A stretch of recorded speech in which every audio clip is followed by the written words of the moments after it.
today we are going to be talking about Hunter x Hunter, more specifically the second half of the...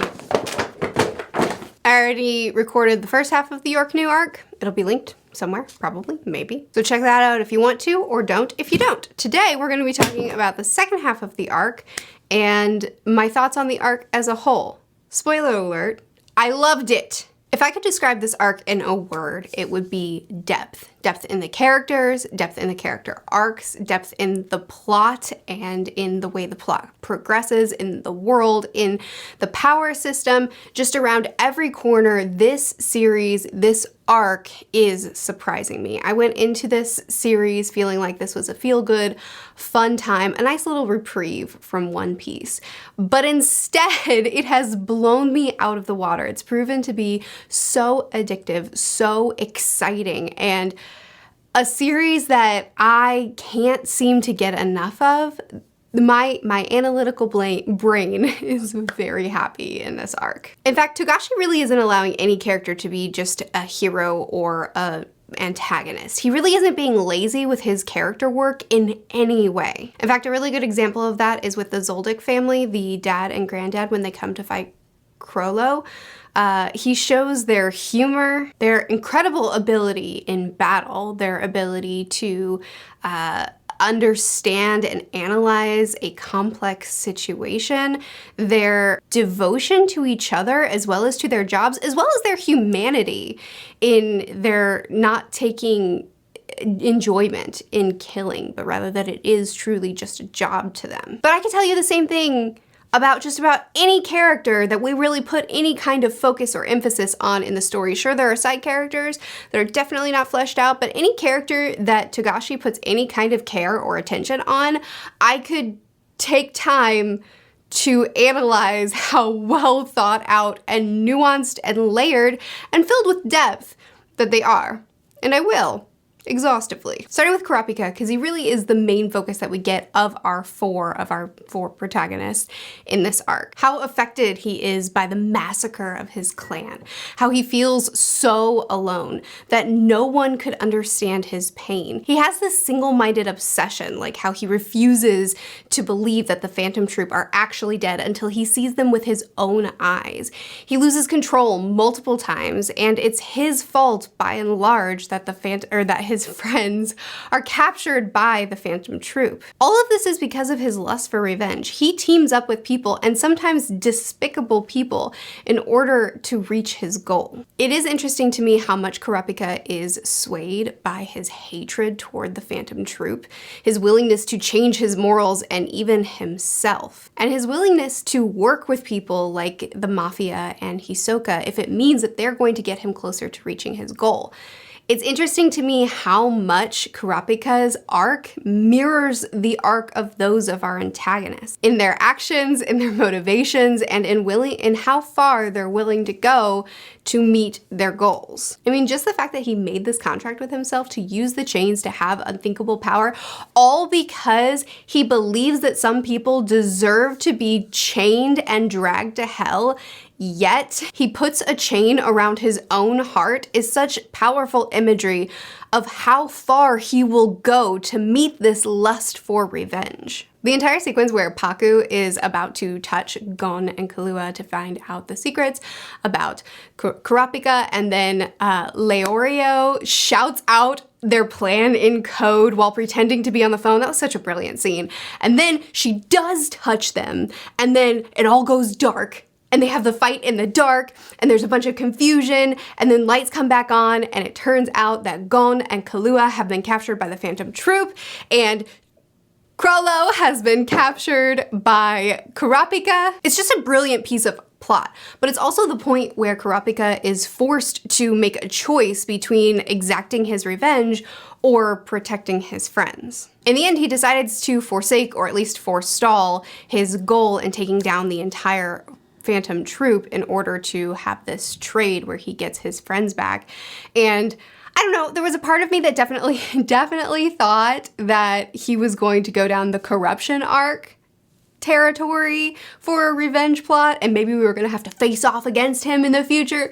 I like this too. I'm happy. We're good. But it so fits the themes of what we've done up to this point that Kurapika is going down this path of completely losing himself in this quest for revenge, and it's actually his friendships that ground him. When Kurapika tells his friends about his abilities with Nen and what it all encompasses, and Kalua's response is to freak out and to say, "Why did you tell us this? There's someone on their side that can touch me and read my memories, and then I'll give it all away without ever wanting to." Then when Gon asks him, "Can you use your chain on me?" then Kalua and Leorio leave, but actually they've been secretly listening in the whole time because they figure if we're gonna do this, we might as well do it together. Then that line that, oh, I love so much, where Kurapika says, if they find out about me through you, I won't have a single regret because I've been blessed with good friends. Also, they're the only time that he smiles in this entire arc is when they're goofing off and being friends, and he's just happy to be around them. Gon putting himself in danger so that to stop Kurapika from making bad choices. And then Melody calling him out, saying, "This is actually your fault. It is because of you that they are captured. You are not in control here." I love Melody.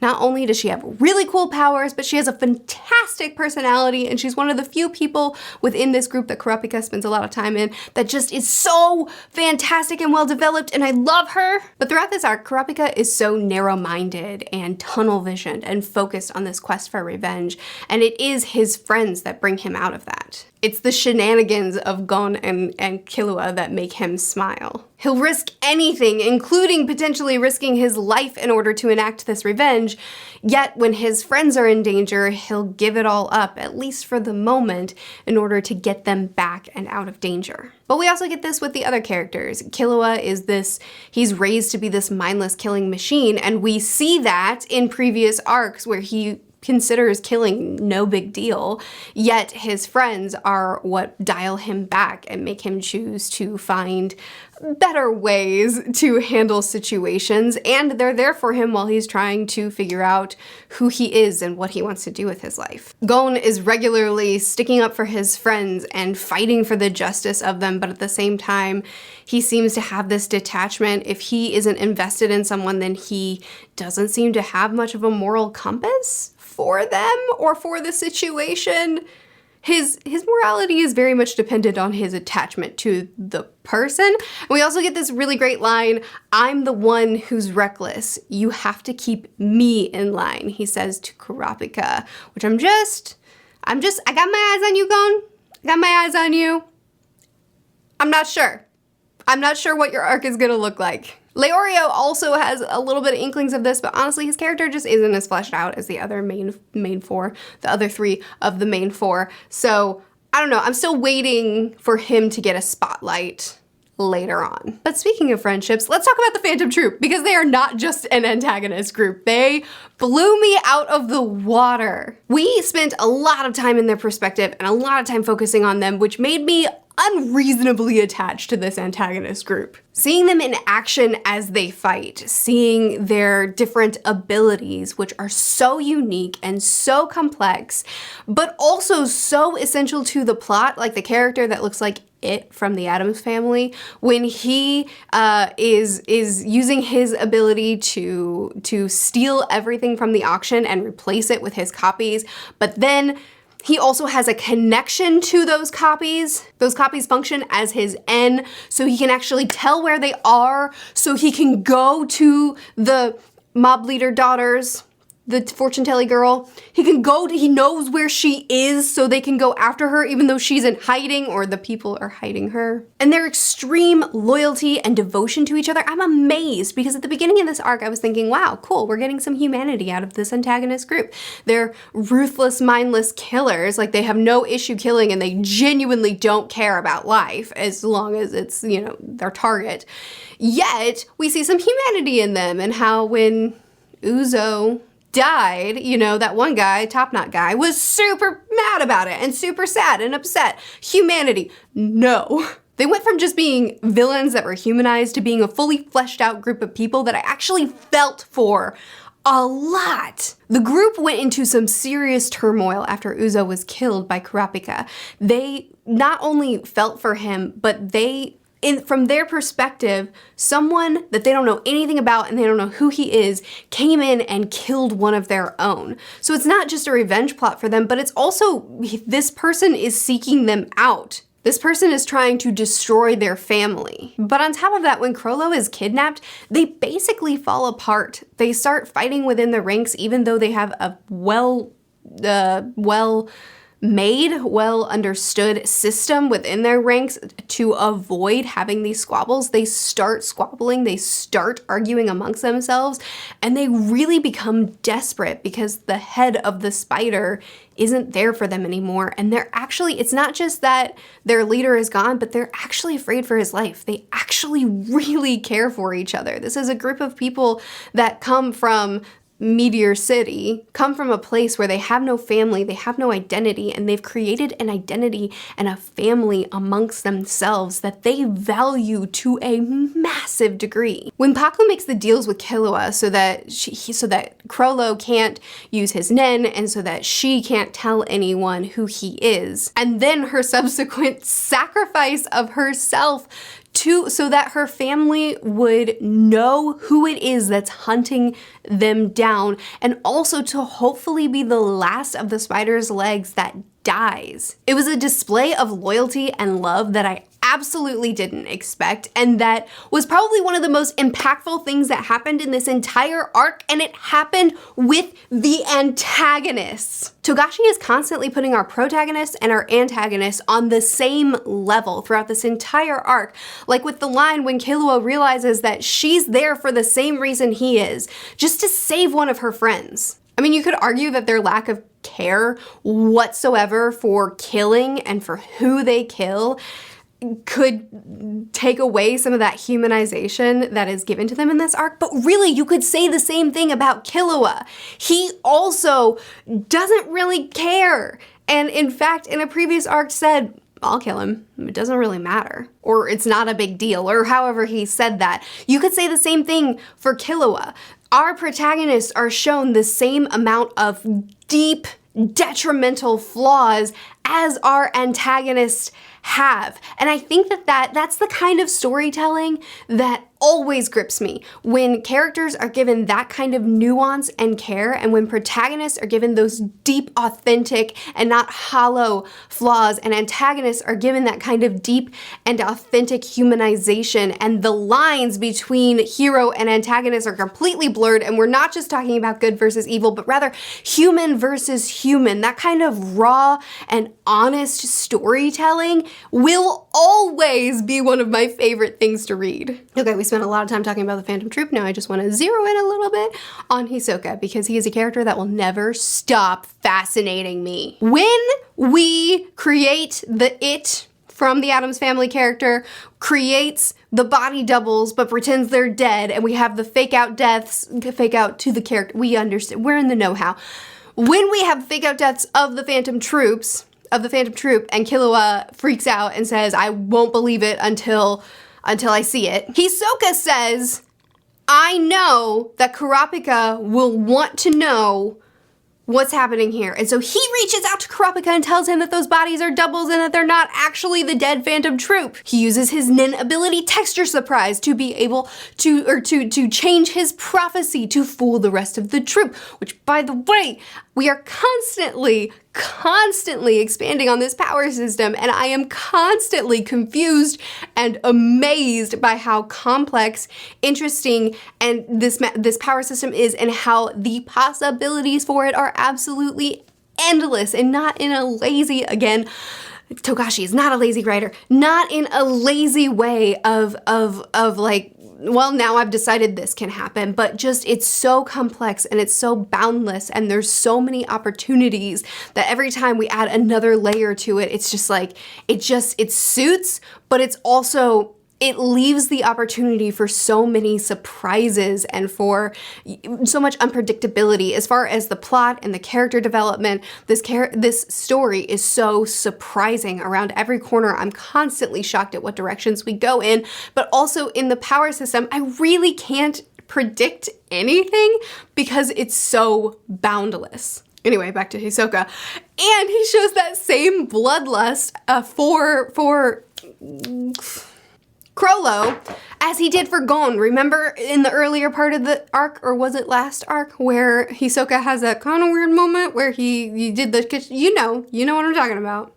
When he's excited about fighting Gon and he says, wait, I gotta wait until he's fully ripe. He has that same reaction to Chrollo because he's so excited by the thrill of battle against someone who is a worthy opponent, that he has that same reaction, that same bloodlust that translates to actual lust with Chrollo, throwing away his entire cover that he's been working on for what I assume is years as being a part of the Phantom Troupe, throwing it all away when the opportunity presents itself to him for him to be able to have this battle with Chrollo, and the absolute devastating, crushing reaction that he has when he realizes that he can't in fact have this battle, when he realizes that Chrollo can't use Nen anymore because he was stabbed with Killua's judgment chain. Hisoka never stops fascinating and enthralling and terrifying me.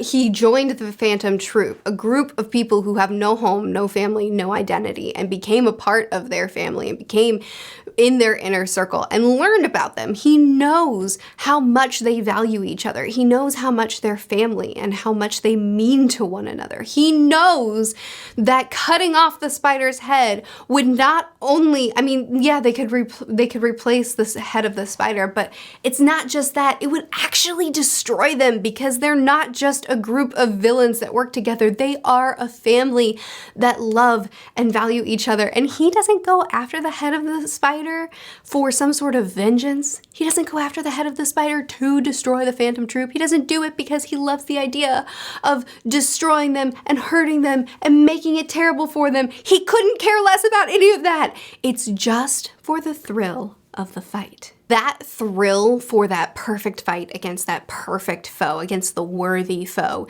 is what controls everything about this character, yet he doesn't display the impatience or the impulsiveness that other characters like Kurapika displays.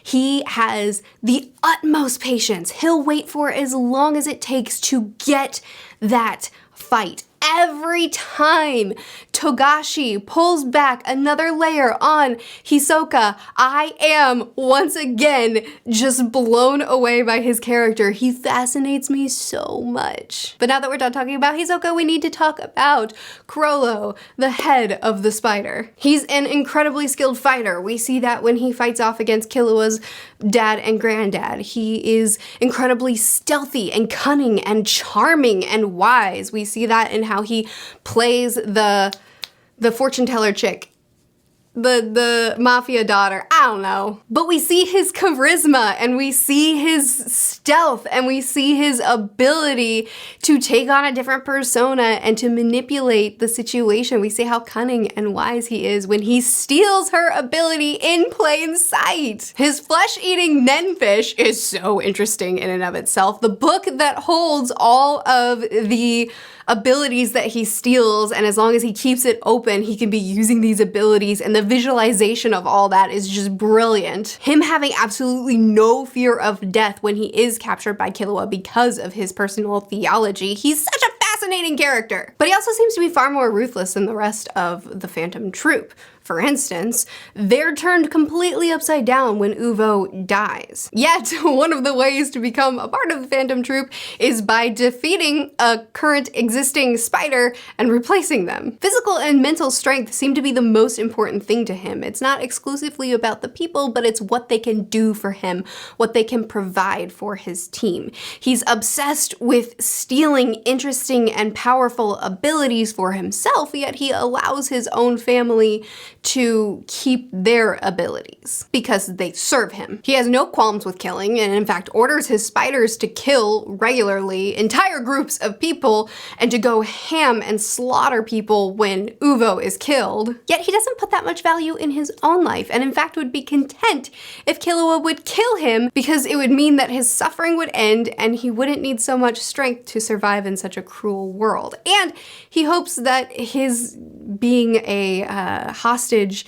isn't actually that important because he hopes that his spiders have the same philosophy as him. So he hopes that they're completely detached from him and that they are fine with him dying, despite him clearly showing remorse and sadness when Uvo dies. Like, he actually cries when he gets the message that Uvo is dead. He's sad about it, but he wants his spiders to have the same philosophy as him in believing that his death is actually a peaceful thing because he doesn't have to suffer anymore. And he views him killing other people as a favor to those people because they also no longer have to fight to live in such a cruel world as well. He's a fascinating character. But the Phantom Troupe are fascinating characters as well because even though he's their leader, they obviously don't have that same sort of Zen mentality. Not Zen, but like, I don't know, detached mentality towards death because they are turned upside down by Uvo's death and turned upside down by his capture and will do absolutely anything to get him back. I love that we're not done with the Phantom Troupe and that we're not done with Chrollo, that it's all completely open-ended and that it all didn't close at the end of this arc. I love that the opportunities in this series from moment to moment are endless. I love how much time and care Togashi puts into each and every one of his characters. They're each one that gets a spotlight. They're each one filled with so much nuance and care, and I'm always excited when we get to continue on with someone. This arc was filled with so many twists and turns and shocking surprises, and this is a series that I really can't predict what's next around any corner, but I love that because it makes it so bingeable and addictive and exciting, and this arc completely changed the entire tone of the series, but I'm thrilled that it has because while I was enjoying my lighthearted fun ride that the previous arcs were giving me, this arc has changed everything in the best way. I am so enthralled with Togashi's ability to tell a compelling, exciting, emotional, real story. Also, and I've mentioned in a couple of videos in the past that you can check out my reading vlogs on my second channel if you want to, because I give weekly updates of what I'm reading, so you get more check-ins about Hunter x Hunter. But I realized that I should probably also tell you that on my Patreon,